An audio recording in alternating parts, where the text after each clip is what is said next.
Okay so hello traders, welcome back to trading flux, जहां पर मैं देता रहता हूं आप सभी को स्टॉक मार्केट एंड ट्रेडिंग से रिलेटेड कंटेंट।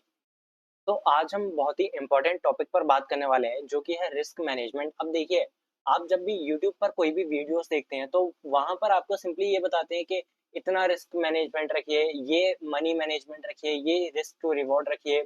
आप अपने कैपिटल का इतना रिस्क करेंगे तो इतना रिवॉर्ड बनाने के लिए आप ट्रेड को होल्ड कर सकते हैं, ये वो। तो उस चीज पर आज हम डिस्कस नहीं करेंगे। ये सारे देखिए, आपको एक सिंपल सी चीज बताऊं, एक रियलिटी बताऊं, तो कभी भी आप किसी की वीडियो देखकर एंड आप किसी का रिस्क मैनेजमेंट देखकर उसका रिस्क मैनेजमेंट कॉपी नहीं कर सकते। क्योंकि यहाँ पर मेन चीज क्या आ जाती है कि जब भी आप किसी का रिस्क मैनेजमेंट या फिर किसी की कोई चीज कॉपी करते हैं तो वहां पर सबसे मेन चीज जो होती है वो होती है कैपिटल। आपका कैपिटल कुछ और है एंड जिसकी आप वीडियोस देख रहे हैं उसका कैपिटल कुछ और है। आप यहाँ पर, आई होप आप या तो ट्रेडिंग स्टार्ट कर रहे होंगे एंड या फिर ट्रेडिंग स्टार्ट करने जा रहे होंगे या फिर कर चुके होंगे। अगर वीडियो मतलब आपने ट्रेडिंग स्टार्ट कर भी चुके हैं या फिर करने जा रहे हैं तो आप बिल्कुल सही जगह पर आए हैं। मैं आपको थोड़ी सी ऐसे रियलिटी से वेकअप करवाऊंगा। जो आपको यूट्यूब इन्फ्लुएंसर्स हैं ट्रेडिंग में रिस्क मैनेजमेंट के नाम पर, जो बिगिनर ट्रेडर्स होते हैं उनके लिए खाली एक मतलब कह सकते हैं उनका दिमाग को बांधने के लिए स्ट्रेटेजी बना रखी है। तो आज हम उसी पर डिस्कस करने वाले हैं। चलिए बिना ही टाइम वेस्ट करे वीडियो को स्टार्ट कर सकते हैं। आई होप ये वीडियो शायद थोड़ी सी लंबी हो सकती है बट आप एंड तक बने रहिएगा। तो चलिए लेकर चलता हूँ आपको अपनी स्क्रीन पर।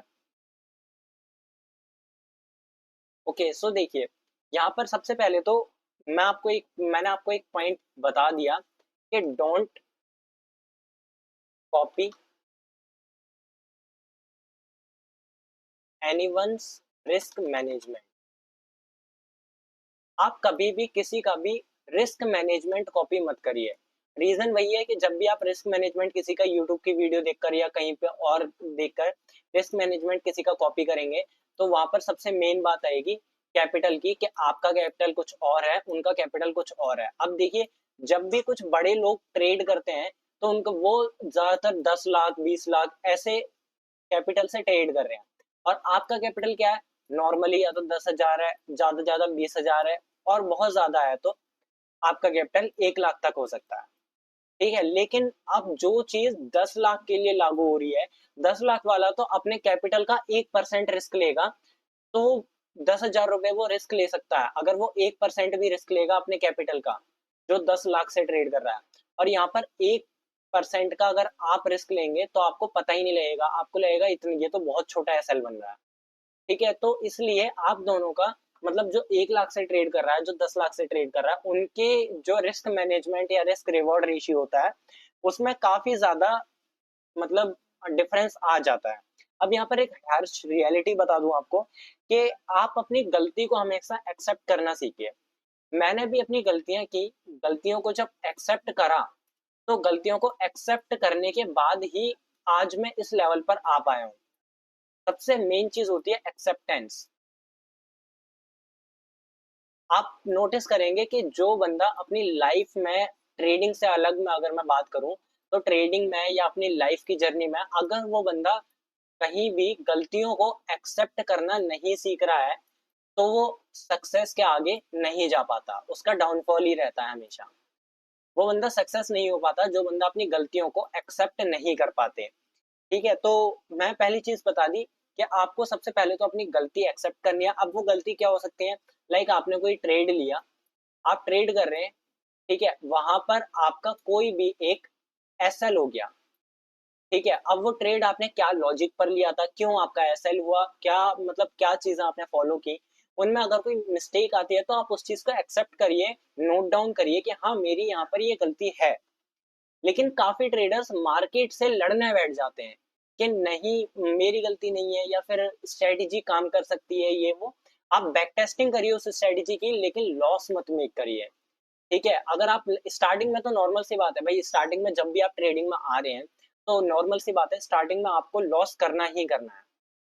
आप स्टार्टिंग में आएंगे तो लॉस करेंगे ही करेंगे, लेकिन वो लॉस ऐसा लॉस नहीं होना चाहिए कि जिससे आपको कुछ लर्निंग ना मिले। अगर आपको उससे कुछ लर्निंग नहीं मिल रही है तो फिर आपके लिए ट्रेडिंग नहीं बनी है। अगर आप उससे लर्निंग नहीं ले पा रहे हैं तो फिर आपके लिए ट्रेडिंग नहीं बनी है। आप एक टाइम ऐसा आएगा कि वो लॉस करते करते आप अपना घर बार भी बेच बैठेंगे। लेकिन यहाँ पर अगर आप वो लॉस दे करके और कुछ लर्निंग ले रहे हैं तो आपको वो लर्निंग एज अ फीस देखनी है कि नहीं भाई अच्छा है मैंने वो पैसा दे दिया, मैंने मैंने खाली ट्रेडिंग को सीखने की फीस दी है। आगे अगर आप इतनी फीस दे देते हैं अभी तो आगे आप इससे भी डबल पैसा एक दिन में निकाल सकते हैं। ठीक है। तो अब हम थोड़ी सी रिस्क मैनेजमेंट पर अगर बात करें तो देखिए सिंपल सी बात है, अगर आप अभी छोटे मतलब बिगनर ट्रेडर हैं, बिगनिंग पे या फिर ट्रेडिंग आप स्टार्ट करना चाह रहे हैं, स्टार्ट करने के बारे में सोच रहे हैं, या फिर आप स्टार्ट कर भी चुके हैं, तो एक चीज ध्यान रखिएगा कि स्टार्टिंग में आपको बड़े पैसे पे रिस्क नहीं लेना है। स्टार्टिंग में अगर आप बड़ा पैसा लेके आएंगे, लाइक आप 1 लाख स्टार्टिंग में लेके आते हैं, तो वो 1 लाख आप पूरा का पूरा लॉस कर देंगे। 1 लाख का पूरा लॉस कर देंगे। अब हम जैसे लोगों के लिए 1 लाख जैसा अमाउंट काफी बड़ा होता है। जो आप बिगिनर ट्रेडर्स होते हैं या फिर हम जैसे मिडिल क्लास जो लोग होते हैं, उनके लिए 1 लाख जैसा काफी बड़ा अमाउंट होता है। तो आप स्टार्टिंग में 10,000 से स्टार्ट कर सकते हैं, 20,000 से स्टार्ट कर सकते हैं, इवन 25,000 से स्टार्ट कर सकते हैं। ठीक है, जो काफी लोग हैं जो रिस्क को मतलब मैनेज कर सकते हैं या फिर झेल सकते हैं उतना रिस्क, तो वो 50,000 1 लाख पर जा सकते हैं, कोई बड़ी बात नहीं है। लेकिन हम जैसे मिडिल क्लास के लिए 1 लाख जैसा पैसा बहुत बड़ी बात होती है। ठीक है, तो सिंपल सी मैंने आपको बात बताई कि बड़ा पैसा बड़े रिस्क पे नहीं आएगा। अब देखिए बड़ा पैसा, अब ये मेन मोटिव क्या है यहाँ पर, बड़ा पैसा बड़े रिस्क पर नहीं आएगा। इस स्टेटमेंट का मतलब क्या है कि देखिए जब भी आप ट्रेड ले रहे हैं, लाइक आपने कोई ट्रेड लिया 10,000 का, एक लॉट से आप ट्रेड करते हैं, आपने वहां पर ट्रेड लिया 10,000 का, लेकिन अब आप क्या करेंगे कि आपने ये सोचेंगे कि मैं यहाँ पर 10,000 का ट्रेड ले रहा हूँ, तो मैं यहाँ पर 2,000 का रिस्क ले सकता हूँ। आप सोच रहे हैं आप 2,000 का रिस्क लेना, 10,000 के ऊपर 10,000 का 20%, आप अपने कैपिटल का 20% रिस्क ले रहे हैं, जो कि एक बहुत बड़ा नंबर है। ठीक है, अब आपने इतना बड़ा रिस्क तो ले लिया, लेकिन आप ये चीज देख पा रहे हैं क्या कि इतने बड़े रिस्क पर आपका जो रिवॉर्ड है वो क्या आएगा। जरूरी नहीं है, ये तो इम्पॉसिबल है कि आप जितना इतना बड़ा रिस्क लेकर चल रहे हैं तो इतना बड़ा ही रिवॉर्ड आ जाए, ऐसा नहीं होता। आप जहां यहाँ पर अगर आप 10,000 पर ट्रेड कर रहे हैं तो आप यहाँ 100-200 का जब रिस्क रिवॉर्ड रखेंगे ना, तब जाके आपको एक डिसेंट प्रॉफिट मिलेगा। अगर नॉर्मल सी एक चीज फॉलो करनी है आपको, स्टार्टिंग में आपको छोटे ही प्रॉफिट लेने पड़ेंगे, इस बात की गारंटी है, क्योंकि आपका कैपिटल छोटा है। अगर आप 100 रुपए का रिस्क ले रहे हैं तो वहां पर आप कितना एक्सपेक्ट कर सकते हैं, ज्यादा से ज्यादा 500 रुपए या फिर 700 रुपए, और बहुत ज्यादा मिल जाता है आपको तो 1,000 रुपए। 1,000 रुपए आपके 1:10 का हो गया। ठीक है, 1:10। अब ये कितना हो रहा है, आपके कैपिटल का जस्ट 1%। आपके 10,000 रुपए का 1% हो रहा है, जो कि बहुत नॉर्मल है, इतना आप रिस्क कर सकते हैं। लेकिन अब आप कहेंगे 100 रुपए तो निफ्टी 50 जैसा इंडेक्स एक मतलब एक लॉट में मतलब 1 पॉइंट अगर उसका प्रीमियम मूव करता है तो ही वहां पर 75 का प्लस माइनस दिखाने लगता है। तो यहाँ पर आप अपना 2 से 3% का रिस्क रख सकते हैं। 2 से 3% का रिस्क रखिए, उससे ज्यादा रिस्क नहीं रखना। आप 2 से 3%, वही 300 रुपए होते हैं 3% के ऊपर। ठीक है, तो इतना एसएल आपका बेनिफिट रहता है। इतने में अब 4 पॉइंट के आसपास का आपका एसएल रहेगा। स्टार्टिंग में आपको इतना एसएल लेना पड़ेगा। ठीक है, अब यहाँ पर अगर हम थोड़ा सा रिस्क मैनेजमेंट की बात करें तो यहाँ पर देखिए जो अलग अलग ट्रेडर्स के लिए अलग अलग रिस्क मैनेजमेंट बना होता है। लाइक जो इंट्राडे ट्रेडर्स होते हैं,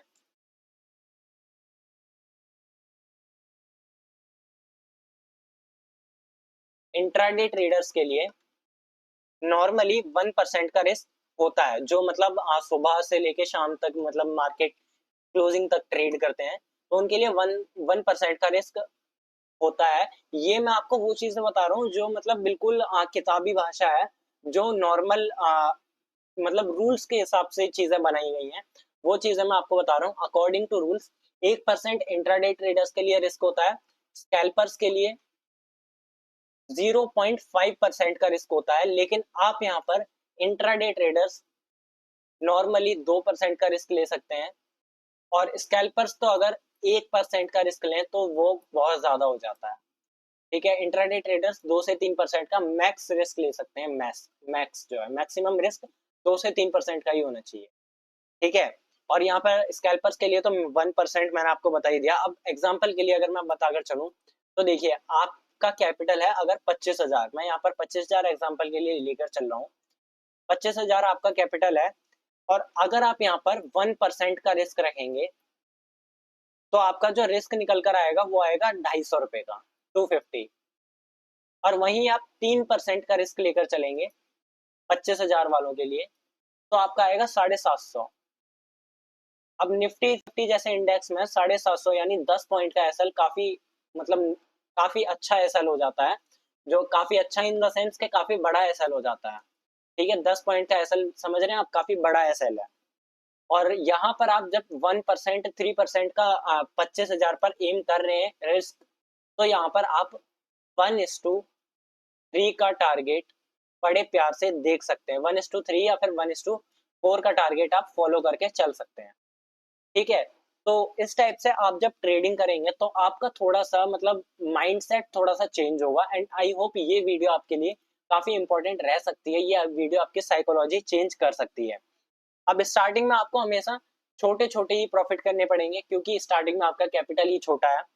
धीरे धीरे बढ़ते बढ़ते आपके अकॉर्डिंग, मतलब आपके कैपिटल के अकॉर्डिंग आपका जो रिस्क मैनेजमेंट है वो फिर बेटर होता जाएगा। रिस्क मैनेजमेंट आपका बेटर होता जाएगा। अब आपको मतलब काफी लोग क्या करते हैं, छोटा कैपिटल लेके आए, एग्जांपल के लिए मैं बता रहा हूँ, 25,000 का कैपिटल लेके आए। अब काफी लोग यहाँ पर 8% का रिस्क लेने लगते हैं, 10% का रिस्क लेते हैं। तो वो चीज गलत है। आप समझ रहे हैं, 10% का रिस्क अगर आप अपने कैपिटल पे ले रहे हैं तो यानी 2,500 रुपए, जो कि एक बहुत ही बड़ा अमाउंट हो जाता है। 2,500 के अकॉर्डिंग आपको 1:3 अगर करेंगे तो आपको 2,500 के अकॉर्डिंग कितना, 1:3 मतलब 7,500 रुपए आप निकाल रहे हैं एक दिन के। 7,500 रुपए आप एम कर रहे हैं 25,000 के कैपिटल से, यानी समझ रहे हैं आप, 25,000 के कैपिटल से 7,500 रुपए।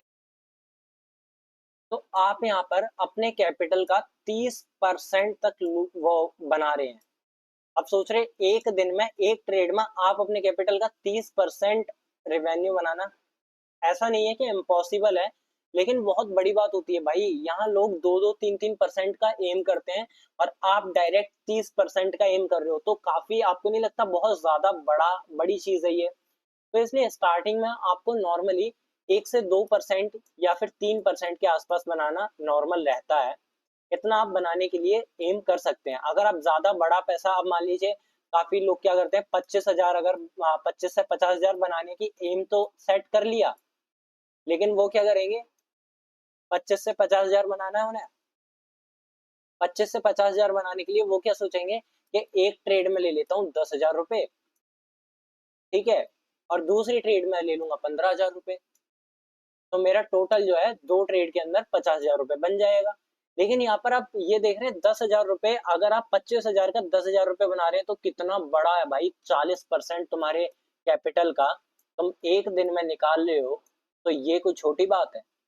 ये नहीं हो पाता भाई, बहुत मुश्किल होता है ऐसा मतलब आज जैसी मार्केट थी, या फिर बहुत ऐसा कम रेयर चांसेस होते हैं कि आप ऐसी चीजें निकाल पाए, लेकिन बहुत मुश्किल होता है यार इतना बड़ा, मतलब आपको अपने कैपिटल के अकॉर्डिंग इतना बड़ा रेवेन्यू जनरेट करना।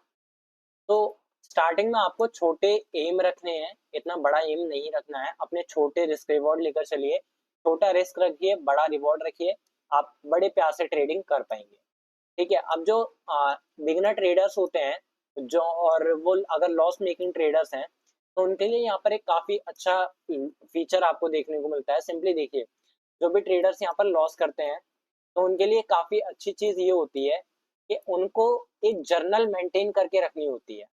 अब उस जर्नल में क्या होता है कि आप जिस भी स्ट्रेटजी पर काम कर रहे हैं, या फिर आपका लॉस कितना हुआ है या आपका प्रॉफिट कितना हुआ है, आप किस स्ट्रेटजी पर ट्रेड कर रहे हैं, आपने कब वो ट्रेड लिया, कौन से इंडेक्स में ट्रेड लिया, क्या साइकोलॉजी थी आपकी, क्या रिस्क मैनेजमेंट था आपका, तो वो सारी चीजें आपको एक जगह लिखनी होती हैं। अब वो चीजें लिखने के लिए आपको धन ने एक काफी अच्छा फीचर इंट्रोड्यूस करा है, जिसका नाम है ट्रेडिंग जर्नल। आपको सिंपली क्या करना है, क्या है, डिस्क्रिप्शन में जाना है। डिस्क्रिप्शन में जाने के बाद आपको लिंक मिल जाएगी, वहां से अकाउंट ओपन कर सकते हैं आप। अब देखिए मैं यहाँ पर आपको web.dhan.co पर लेकर आ चुका हूँ।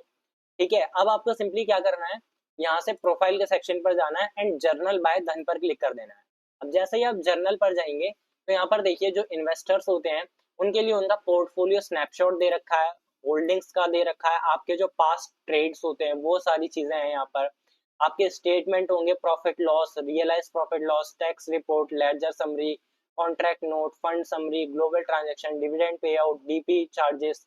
तो ये सारी चीजें आपको एक ही जगह पर मिल जाती हैं, आपको कहीं भी लिखने की जरूरत नहीं है, आपको कोई कहीं मतलब दूसरे प्लेटफॉर्म पर जाने की जरूरत नहीं है। आप सिंपली जिस प्लेटफॉर्म पर ट्रेड करते हैं उसी प्लेटफॉर्म पर आपको जर्नल मिल जाती है, आपको कुछ भी करने की जरूरत नहीं होती। तो ये काफी अच्छी चीज देखने को मिलती है धन के अंदर। आप चाहें तो इसमें डिस्क्रिप्शन में लिंक दी हुई है, वहां से जाकर अकाउंट ओपन कर सकते हैं। अब देखिए मैंने जो भी ये चीजें समझाई ये मैंने अपनी लाइफ में यूज करी थी। पहले कुछ गलतियां की थी मैंने, वो गलतियों से सीखने के बाद मैंने ये कंक्लूजन निकाला जो मैंने आपके साथ शेयर किया है। आप भी एक बार इस साइकोलॉजी को या फिर इस रिस्क मैनेजमेंट को अपने ट्रेडिंग प्लान में उतार कर देखिएगा एंड देखिए आपकी ट्रेडिंग जर्नी में क्या चेंजेस आते हैं, एक बार कमेंट करके जरूर बताइएगा। तो आज के लिए इतना ही, मिलते हैं नेक्स्ट वीडियो में, तब तक के लिए bye bye and take care and thanks for watching this video.